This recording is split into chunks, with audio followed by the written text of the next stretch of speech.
Cómo volver al proceso divino de hacer discípulos. Iglesia simple. Autor, Tam S. Rainer y Eric Heiger. Me dediqué al estudio de las iglesias durante más de 20 años. Y aunque parecía que la había estudiado desde todos los ángulos posibles, sabía que algo me faltaba.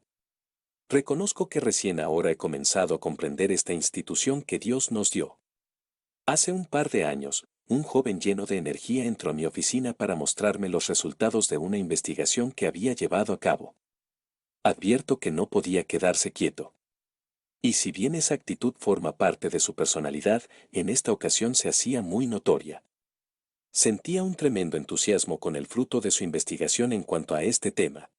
Para decirlo claramente, descubrió que las iglesias más saludables de los Estados Unidos eran aquellas que tenían un proceso sencillo para hacer discípulos, que tenían bien en claro el proceso, que guiaban a los cristianos de manera intencional por todo ese proceso, que se concentraban en los elementos de ese proceso y encolumnaban a toda la congregación tras él. Se había descubierto la iglesia simple. Eric Heiger era el nombre de aquel joven, que entonces tenía 20 años y ahora es un hombre maduro de 30. Su investigación tuvo bases sólidas y profundas, y sus descubrimientos están de acuerdo con lo previsto. Entonces ampliamos la investigación y los resultados se confirmaron con mayor certidumbre. Parte 1. La revolución de lo simple. Capítulo 1. La revolución de lo simple ha comenzado. De lo complejo a lo simple. Albert Einstein. Relájate. Este libro no trata acerca de otro modelo de iglesia. Si eres un líder de iglesia, has estado expuesto a muchísimos modelos. Y la mayoría de ellos se encuentra en un estante de la biblioteca. O peor a lo mejor, has combinado unos cuantos modelos hasta diseñar un plan esquizofrénico. Si ese es el caso, ni tú ni la gente de la iglesia saben con certeza de qué se trata. Lo vemos todo el tiempo. Avanza, baja la guardia. No se te impondrá un nuevo programa. No habrá algo nuevo que adicionar a lo calendario. A lo sumo, se te animará a que elimines algunas cosas para ser más eficiente. Este libro te ayudará a diseñar en tu iglesia un sencillo proceso de discipulado. Te ayudará a implementar el modelo que hayas escogido. Te ayudará a simplificar. Da atención a las palabras que inician en cada capítulo. Son 4 términos sencillos: claridad, movimiento, alineación y enfoque. Esas 4 palabras tendrán muchísimo para decirte antes de que el libro concluya.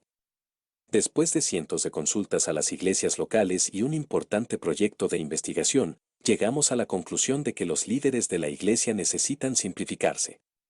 Continuamente se preguntan, ¿cómo podemos hacer para que todo esto funcione? ¿Cómo podemos hacer para que todas las piezas encajen? Muchos de los líderes con los que hablarnos están en la búsqueda de una salida a la vida complicada. La vida no tan simple. El pastor Rush regresa a su casa luego de una conferencia sobre el ministerio de la iglesia. Le encantó haber asistido, le gustaron los mensajes que constituían un desafío y disfrutó de los momentos de oración y de alabanza. Sin embargo, se siente muy mal. Tiene sobre las piernas la libreta de apuntes de la conferencia donde está todo lo que aprendió y todo lo que desea hacer. Quiere abrirla, pero no puede.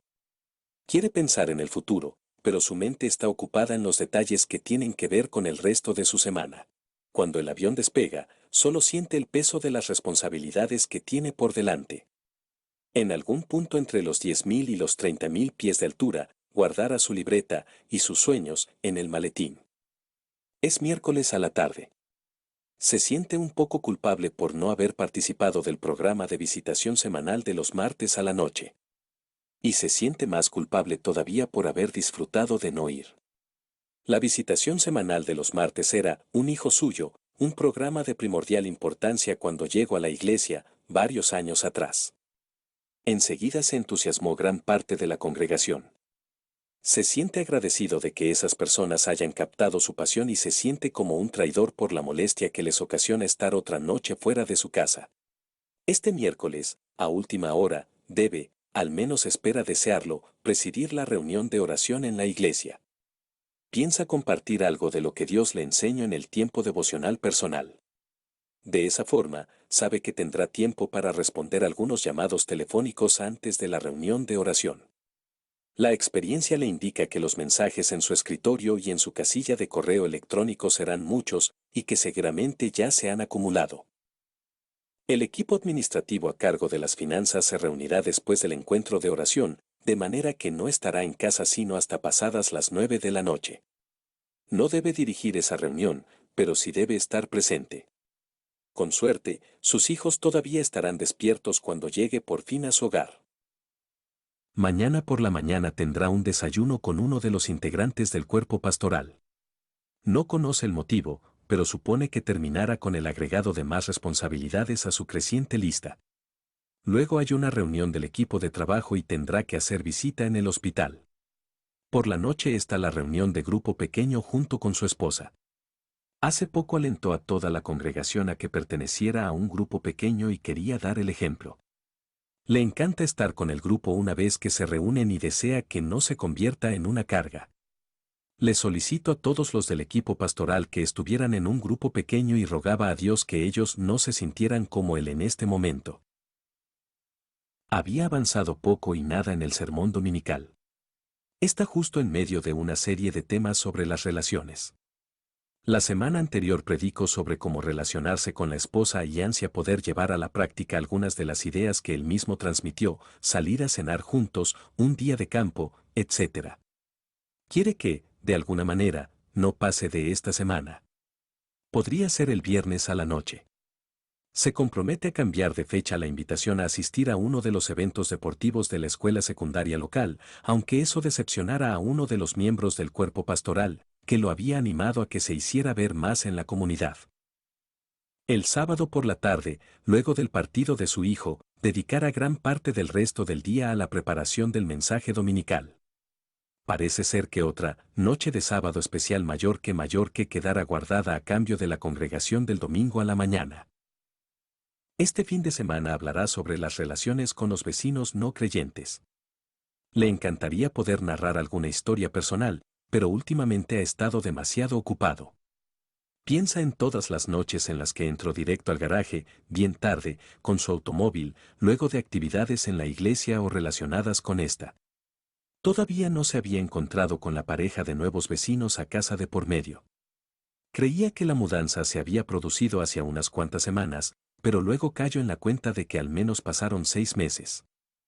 Sabe que, si no se relaciona con sus vecinos y los invita a conocer a Cristo y a la iglesia, no puede pedirle a su congregación que lo haga. Duda en cambiar el sermón, pero ya ha anunciado el tema sobre el que habría de predicar. Menea la cabeza y se hunde aún más en el asiento. Siente la tentación de testificarle al que está sentado a su lado en el avión para al menos tener algo para relatar en su mensaje. No hay nada como una buena historia de aviones para mantener la atención de la multitud. Pero se reclama a sí mismo por su inadecuada motivación.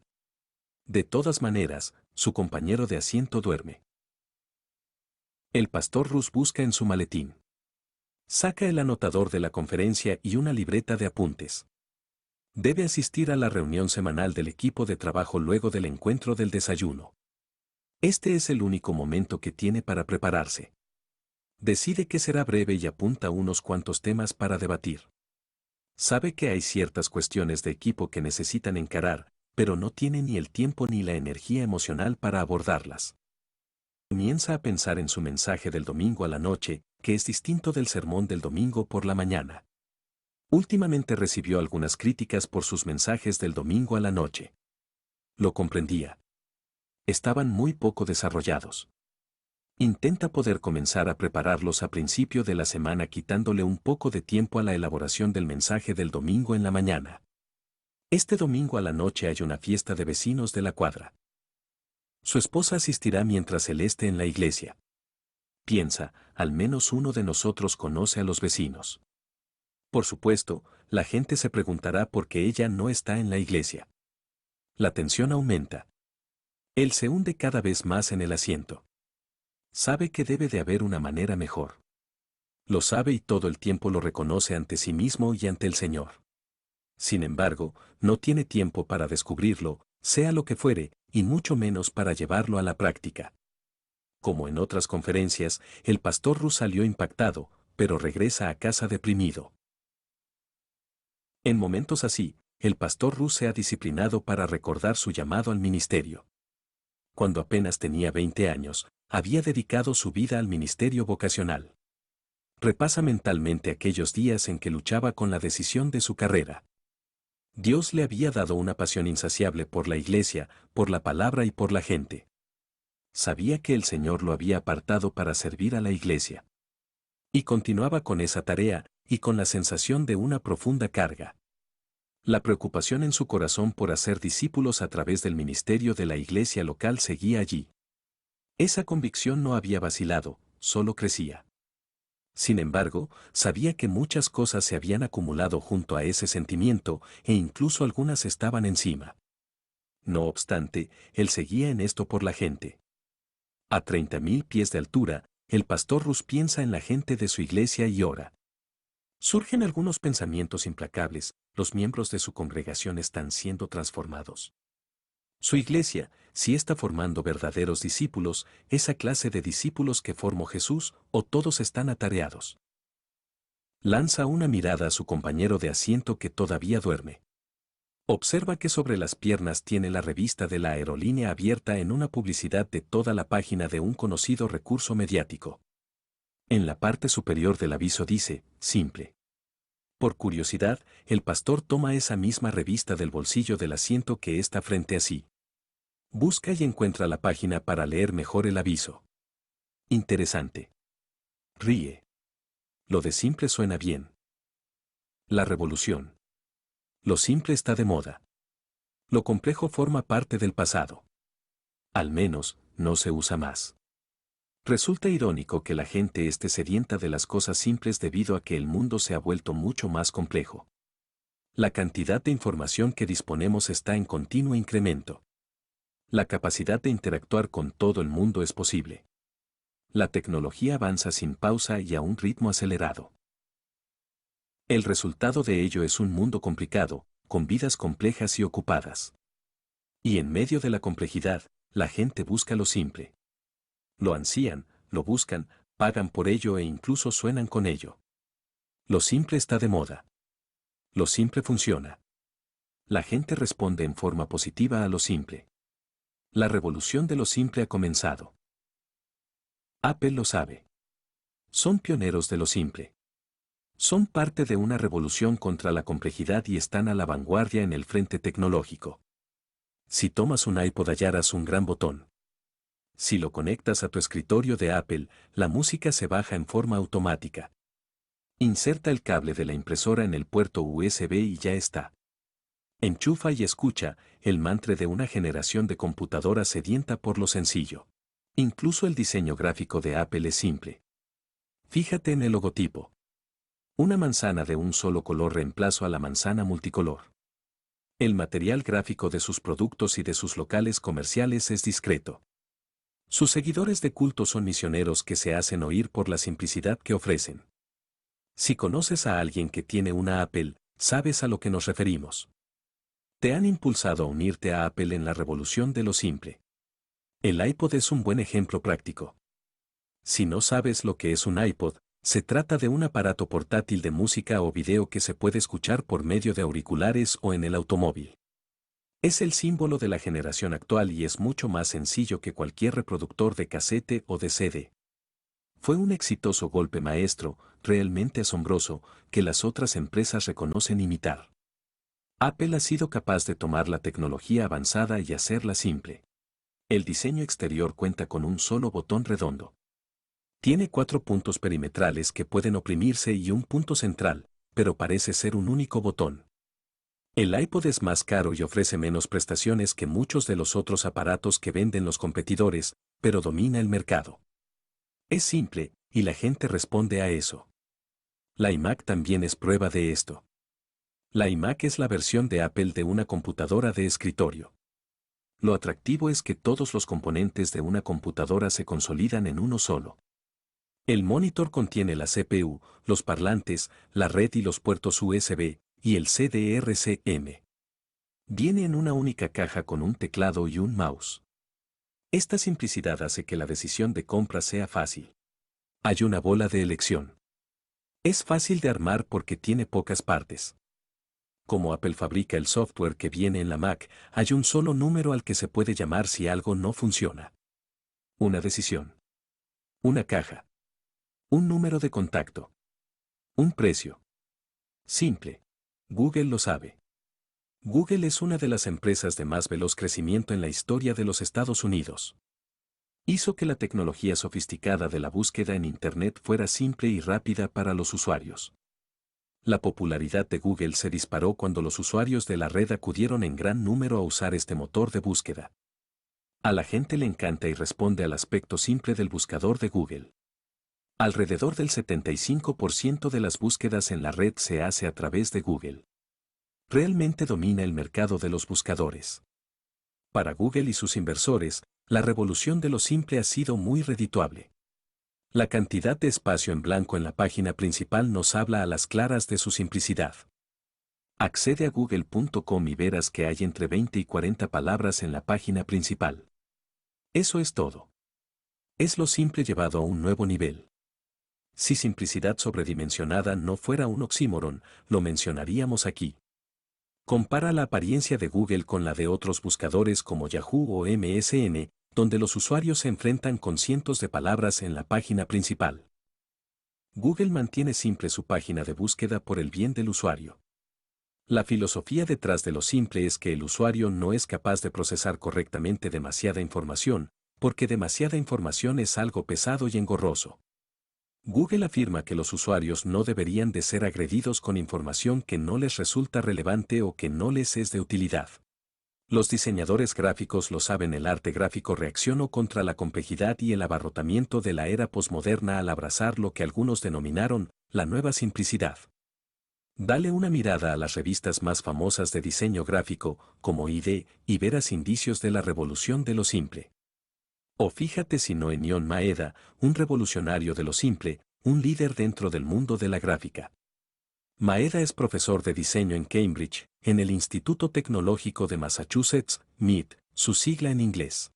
En 1999, la revista Esquire lo reconoció como una de las 21 personas más importantes del siglo XXI. Incluso recibió el Premio al Diseño Nacional, máximo galardón en diseño dentro de los Estados Unidos, en el 2001 y también el Premio al Diseño Manichi, emuló en Japón.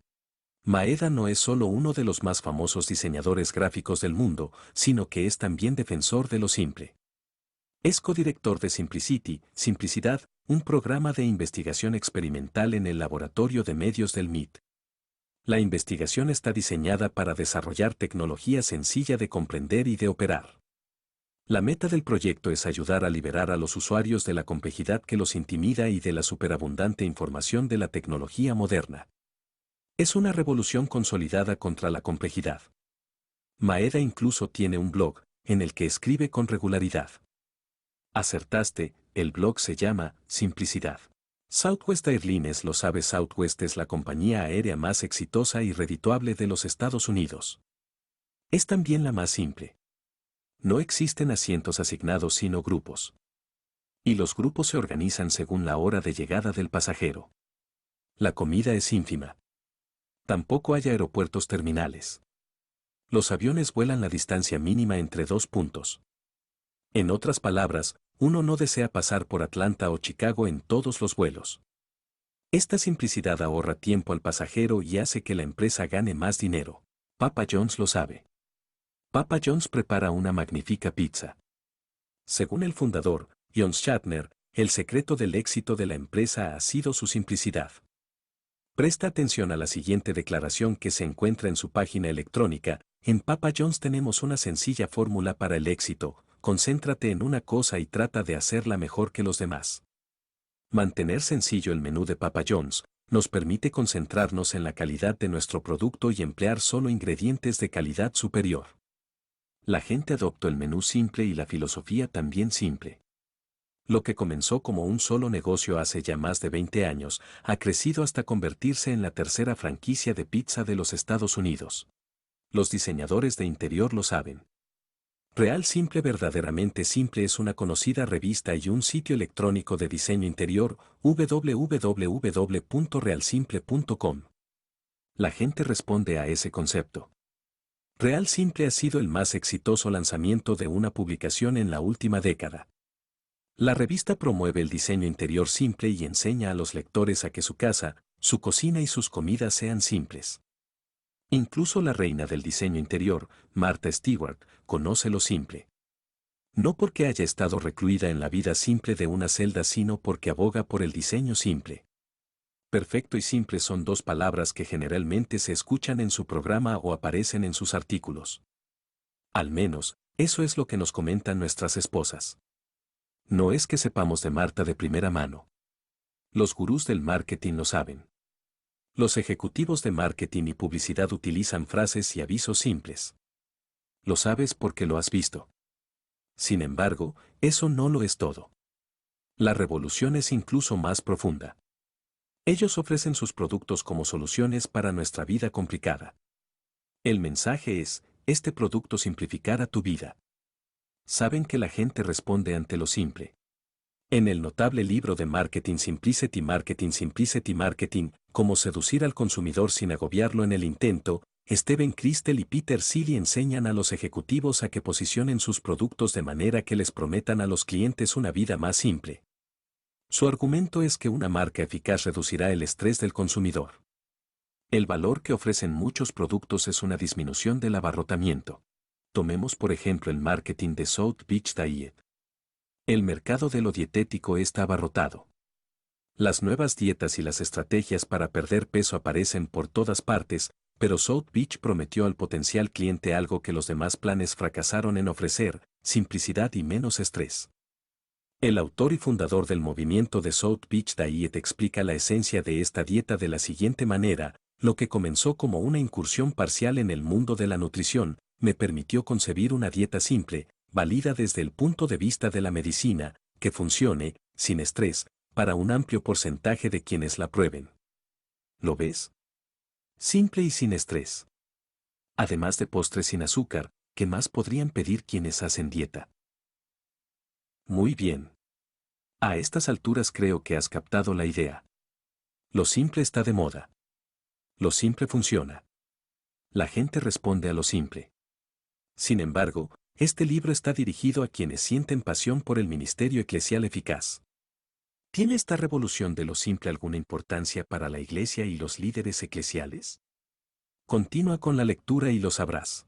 Iglesias pujantes y que crecen lo saben.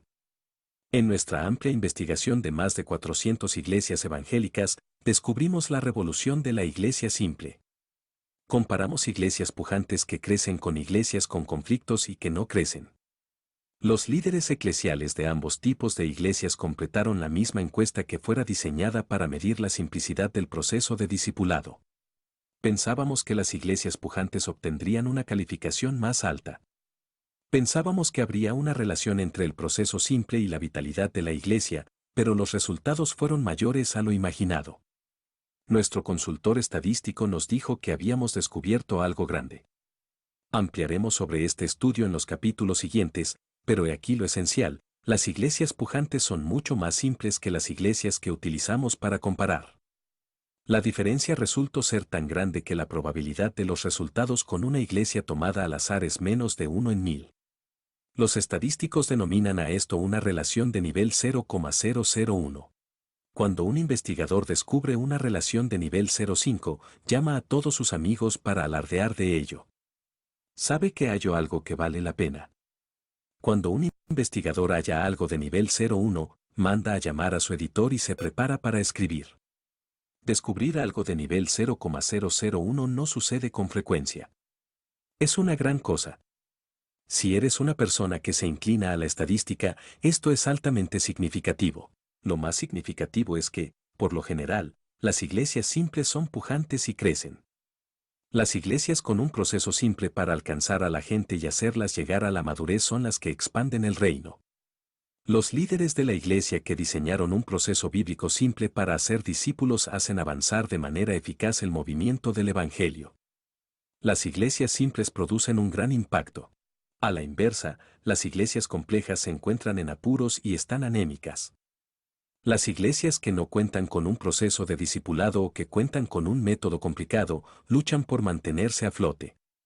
En síntesis, las iglesias complejas y abarrotadas de actividades no están vivas. Nuestra investigación demostró que estas iglesias no crecen. Resulta lamentable que la iglesia con excesivas actividades sea la norma. La iglesia simple es la excepción, aunque nuestra investigación demuestra que ese no debería ser el caso. La revolución de la iglesia simple ha comenzado.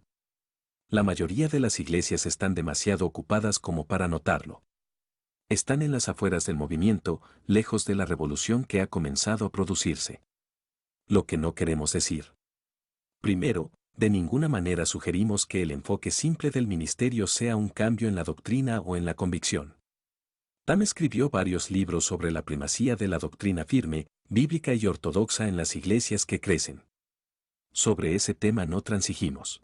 Segundo, no afirmamos que las iglesias deben volverse simples porque se trata de un estilo o de una moda cultural.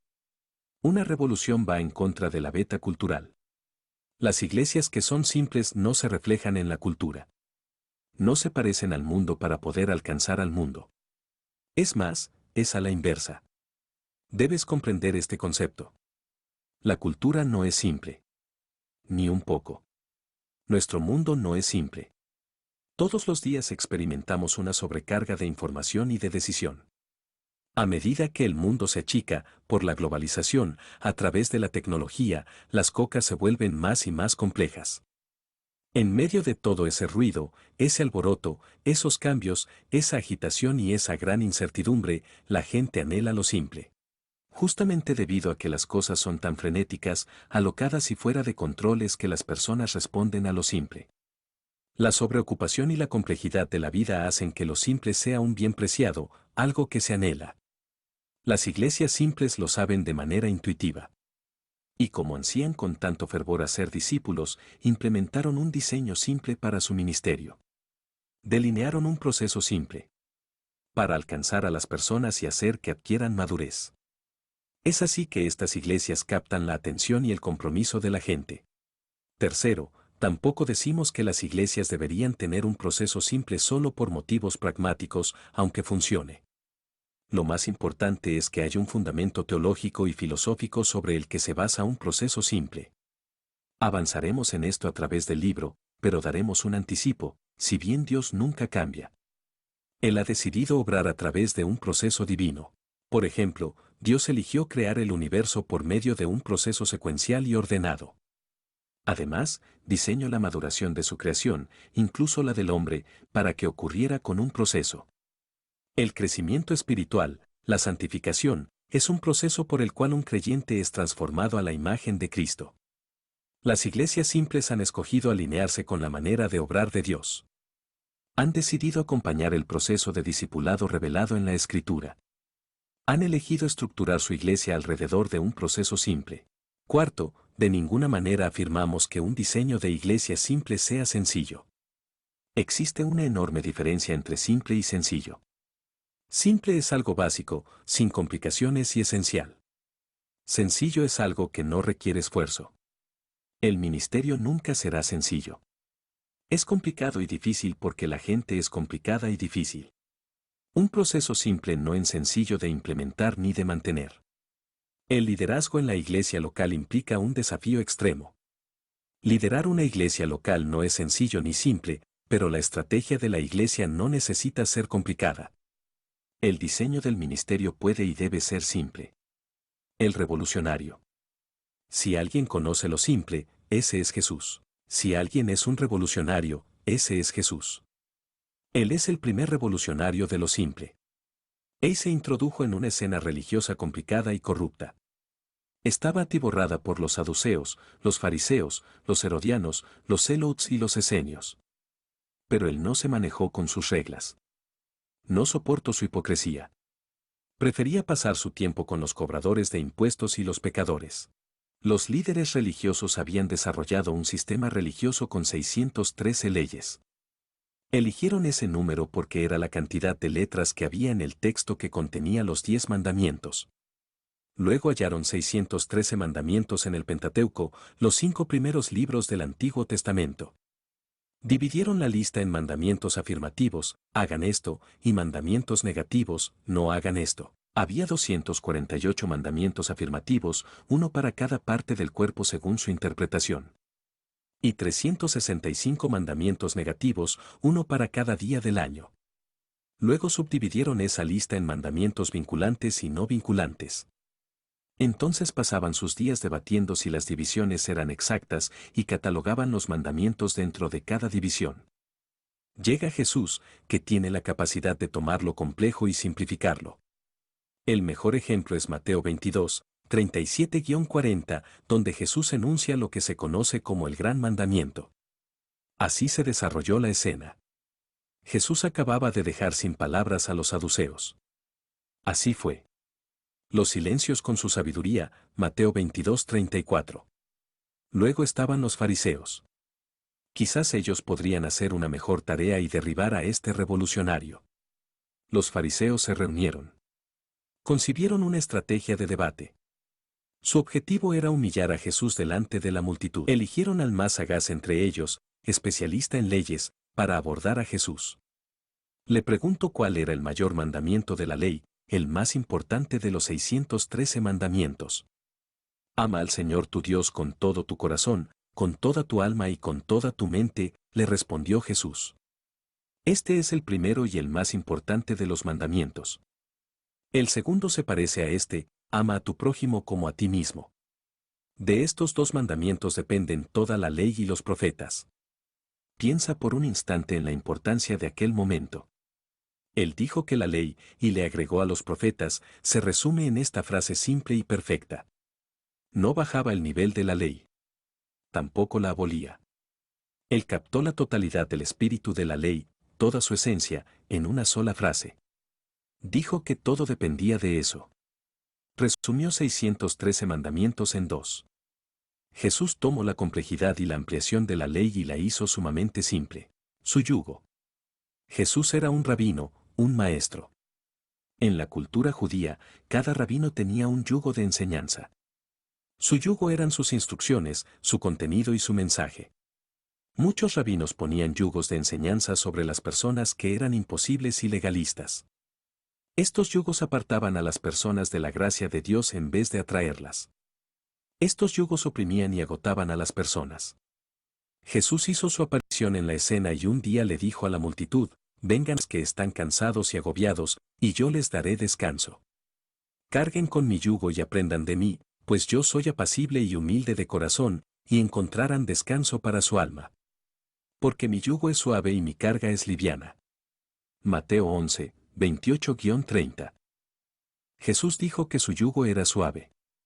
Su enseñanza estaba en abierto contraste con los rabinos religiosos de la época. Él no ofrecía una serie larga y complicada de reglas, rituales y reglamentos. Él ofrecía gracia. Les ofrecía una relación simple con Dios. Jesús y el desorden. Como revolucionario de lo simple, a Jesús le fastidiaba el desorden que distrae y carece de sentido. Al menos una vez Jesús limpió el templo. Muchos eruditos bíblicos sostienen que lo hizo en 2 oportunidades durante su ministerio terrenal. Marcos 11 nos da un detalle de uno de sus proyectos de limpieza. Jesús se enfureció por lo que veía en el templo. Este tenía la apariencia de ser el sitio donde la gente debería buscar a Dios, pero eso no era así. La gente había perdido el enfoque. Marcos describe 3 áreas de desorden que enfurecieron a Jesús. Primero, la gente compraba y vendía en el templo. Aquellos que iban a adorar a Dios debían comprar para el sacrificio. Los líderes permitían que los vendedores pusieran su negocio dentro del templo. Los historiadores no revelan que los vendedores, por lo general, se ubicaban afuera del templo. Ahora, el mercado estaba dentro. Jesús reaccionó y echó a los vendedores de palomas. Segundo, los cambistas hacían su negocio con los gentiles. Estos necesitaban dinero judío para poder comprar para el sacrificio y se aprovechaban de ellos al obtener ganancias con el cambio. En vez de ser el templo una casa de oración para los gentiles de todas las naciones, estaba atiborrado de personas que les robaban en su economía. Jesús reaccionó y dio vuelta a las mesas de los cambistas. Tercero, el templo se había convertido en un atajo para atravesar la ciudad. La gente usaba el patio de los gentiles como un atajo para acarrear cosas. Jesús se los impidió. Su conducta en relación al templo nos da una perspectiva asombrosa del corazón de Dios. Jesús se opone categóricamente a cualquier cosa que se interponga e impida que la gente se acerque a Él. Aquel día Jesús citó Isaías cuando exclamó, no está escrito, mi casa será llamada casa de oración para todas las naciones, pero ustedes la han convertido en cueva de ladrones, Marcos 11:17. Muchas de nuestras iglesias están desordenadas. Se han saturado de actividades. Tanto que a la gente le cuesta hallar el simple y poderoso mensaje de Cristo. Están tan saturadas de cosas que muchas personas están ocupadas en hacer la iglesia en lugar de ser la iglesia. ¿Qué sucede en tu iglesia? Elegantes ataúdes. En Mateo 23 Jesús acusó a los líderes de hipocresía y complejidad espiritual. Les dijo a los fariseos que eran como un vaso decorado que está sucio. Todo parecía estar bien por fuera, pero por dentro era desagradable. También les dijo que eran como sepulcros blanqueados o ataúdes de lujo. Por fuera todo era brillante, presentable, pero bajo la superficie había muerte. Bajo la superficie, la nada. Igual que muchas iglesias. Con frecuencia el abarrotamiento puede hacer que las cosas luzcan normales, que está todo bien. El activismo es un excelente disfraz para la falta de vida. La complejidad es una buena forma de cubrirlo todo. Las iglesias pueden a veces ser ataúdes elegantes. Varios líderes de iglesias complejas con los cuales conversamos reconocieron que sus iglesias llenas de actividades carecían de vida. Muchos sabían que los abarrotados calendarios carecían de dirección. Incluso llegaron a admitir que toda esa actividad producía escaso impacto. Con frecuencia, una abundante actividad no produce cambios en la vida. Solo da la impresión de que suceden cosas, de que hubiera vida. Un líder de una iglesia compleja comentó, me involucré en muchos proyectos, confirmó una realidad que no supe reconocer a tiempo. No vemos transformación espiritual en la vida de las personas. Nos contentamos con estar ocupados. Otro líder nos escribió un mensaje por correo electrónico donde expresaba, participar de esta encuesta me mostró cuán urgente es que desarrollemos un proceso simple para la transformación espiritual. En este mismo momento tenemos muchos programas. He comenzado a evaluar todo lo que hacemos. Quizás estemos perdiendo terreno no a pesar de nuestra superabundancia de actividad, sino debido a ella. La vida no tan simple 2. El pastor Rus está en su oficina. Antes de responder los llamados y los mensajes de correo electrónico, decide vaciar su maletín. Extrae su carpeta de la conferencia junto con algunos CD y manuales que adquirió. Coloca estos materiales en la biblioteca. El material nuevo luce bien junto a otras carpetas de otras conferencias. Ya ha visto muchos modelos y programas de iglesias. La mayoría son cosas buenas y funcionaron en alguna parte. Aquí no. Al menos no todavía. No como él lo había soñado, imaginado y orado. Recuerda el consejo de uno de los oradores de la conferencia que habló acerca de tomar las mejores ideas de otras iglesias e implementarlas en la propia. Él lo había intentado. Había tornado algunas cosas y ciertas partes de distintos modelos de iglesia. Había implementado toda una gama de programas distintos. La iglesia del pastor Rus experimentaba una esquizofrenia ministerial. Esta no es una enfermedad clínica, no vas a encontrarla en un libro de psicología, pero está presente en muchas iglesias.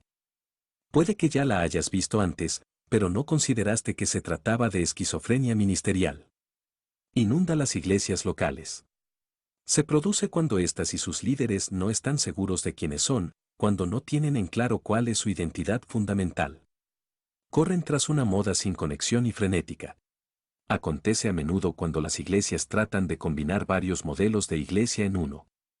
Y lo hacen con buenas intenciones. Como en el caso del pastor Rus, a los líderes de iglesia se los suele alentar a que tomen lo mejor de varios modelos de iglesia. El problema es que la filosofía que está tras cada modelo varía, a veces en cuestiones mínimas, pero también en las grandes. Resulta inevitable que las filosofías ministeriales múltiples terminen en un rompedero de cabeza. Y eso nunca es bueno ni saludable. Cuando las filosofías ministeriales chocan, sobreviene la esquizofrenia. La iglesia no está segura de lo que es. Los programas y los ministerios marchan en una multiplicidad de direcciones. Es como si hubiera múltiples personalidades de iglesia. Nadie tiene una idea clara de qué esperar. La esquizofrenia ministerial no es un ambiente apto para la transformación espiritual. A la gente se la tironea en un sentido y luego en otro. Decididamente no se trata del modelo de iglesia que describe Pablo, donde los creyentes deben estar firmes en un mismo espíritu, luchando unánimes por la fe del Evangelio, Filipenses 1:27. El pastor Rus se deja caer en la silla y contempla la biblioteca donde están todos los materiales. Tiene la sensación de que la iglesia no avanza con una dirección clara y coherente. Sabe que algo debe cambiar. Se siente presionado. Las expectativas de los miembros del cuerpo pastoral, del equipo de trabajo y de los demás son muchas. Sin embargo, su propia expectativa y su agobio es aún mayor. Algo debe cambiar, pero el pastor Rus no sabe por dónde comenzar. Comprende qué hay que hacer. Tiene una idea de qué debería hacer la iglesia. Cree que la iglesia debería comprometerse con la evangelización, la oración, que debería ayudar a las personas a construir relaciones con los creyentes y lograr que la gente crezca en su madurez, sirva y adore. También tiene una idea aproximada del porqué. Su deseo más profundo es que Dios sea glorificado. Su lucha es con el cómo.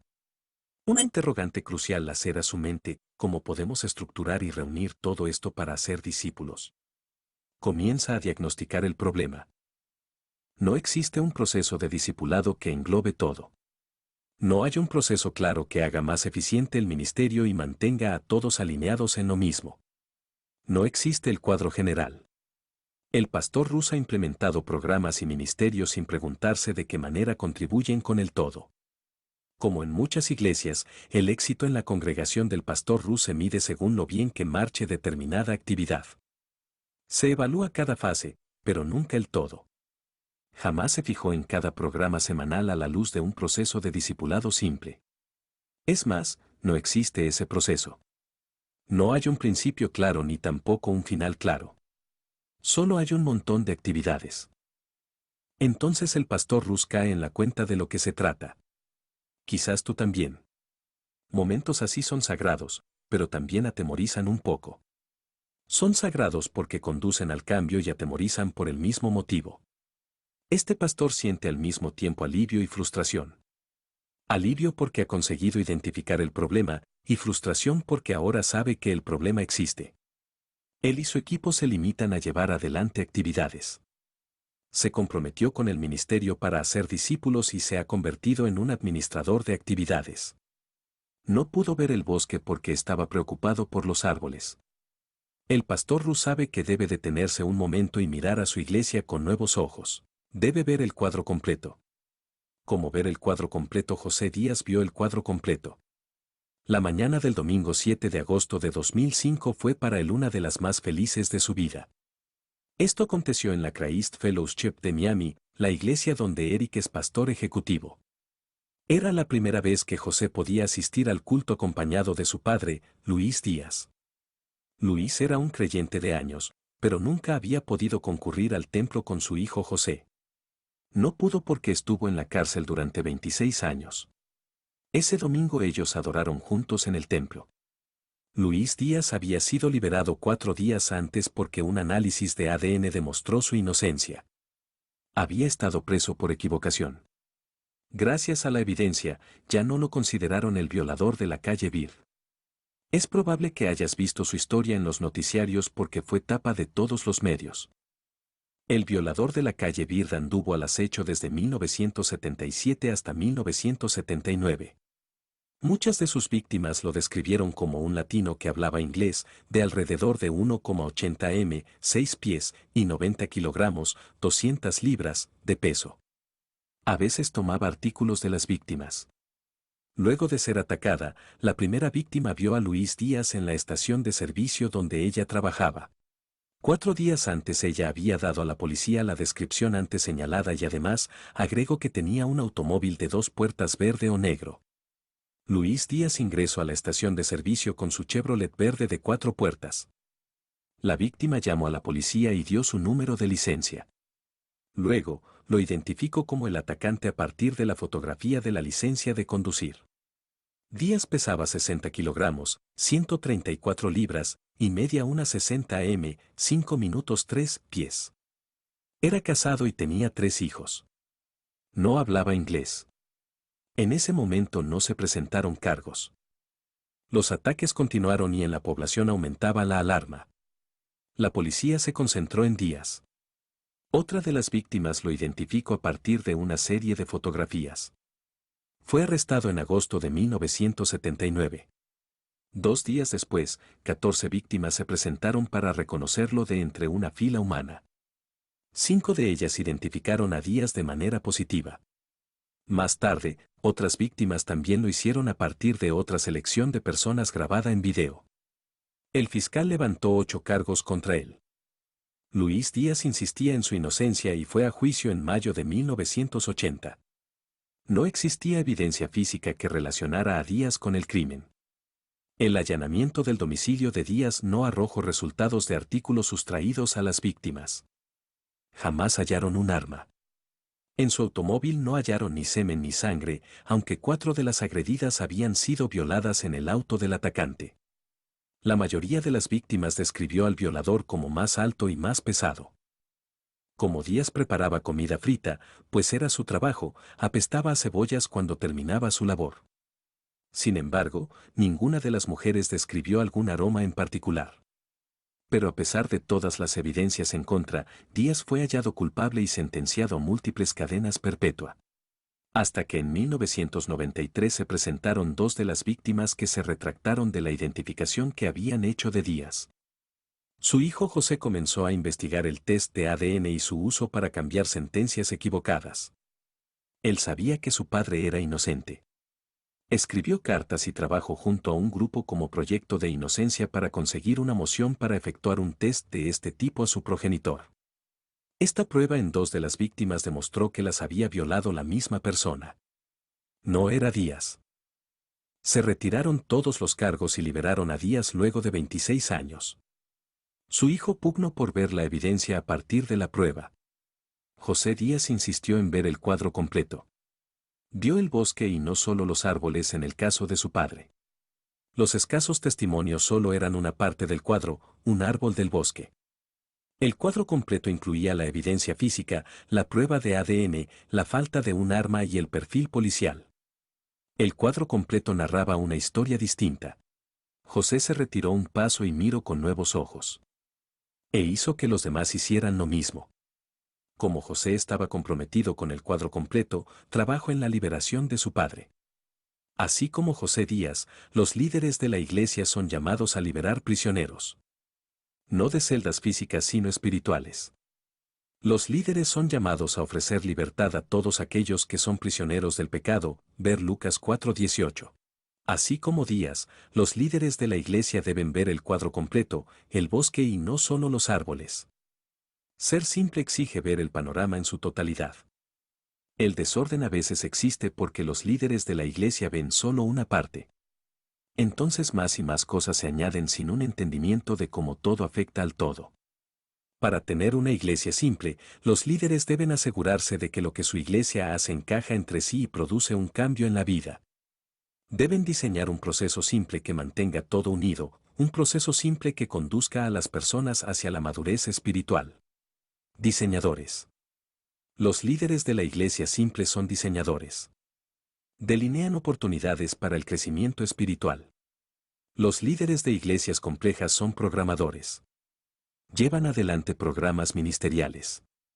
Los programadores se concentran en un programa a la vez.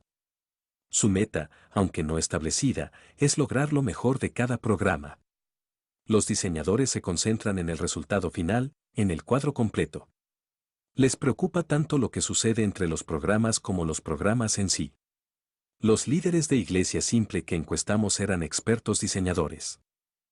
No eran los productores del crecimiento espiritual ni de la vitalidad de la iglesia. Solo Dios es el productor del crecimiento. Sin embargo, como el apóstol Pablo, estos líderes son expertos constructores, 1 Corintios 3:10. Han diseñado de manera habilidosa un ambiente donde es probable que se produzca un cambio de vida. Han diseñado un proceso simple que lleva a las personas a través de etapas de crecimiento espiritual. Para tener una iglesia simple, debes delinear un proceso de discipulado simple. Este proceso debe ser claro. Debe conducir a las personas a la madurez. Debe estar completamente integrado en la iglesia y lo debe sacar del medio de todo el desorden que lo rodea y estorbe. Es mucho más sencillo escribir o leer este último párrafo que llevarlo a la práctica. Los líderes de la iglesia luchan con la implementación de un proceso. En realidad, admiten que es la lucha más grande que sostienen. Ellos son los más débiles para diseñar un proceso integral para sus iglesias. No nos sorprende que la mayoría de las iglesias estén estancadas o en decadencia. Es difícil ver el bosque cuando los líderes chocan continuamente contra los árboles. Únete a nosotros en un viaje para explorar la revolución de la iglesia simple. No solo verás los resultados del mayor trabajo de investigación en este sentido, sino que también aprenderás a ser un diseñador. Aprenderás a diseñar un proceso de discipulado simple. Imagina una iglesia en la que tú, como líder, puedes articular con claridad cómo alguien pasa de ser un cristiano nuevo a convertirse en un maduro seguidor de Cristo.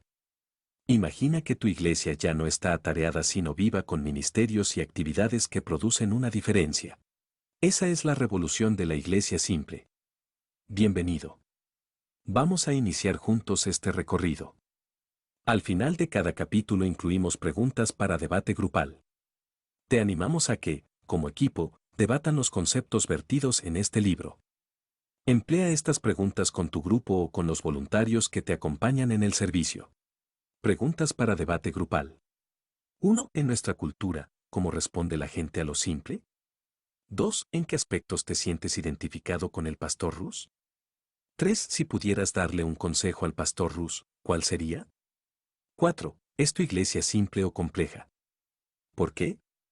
5. ¿Por qué es tan difícil ver el cuadro general en el ministerio? 6. ¿Qué piensas que se necesita para diseñar un proceso para el ministerio de la iglesia? 7. ¿En qué punto de la línea te encuentras?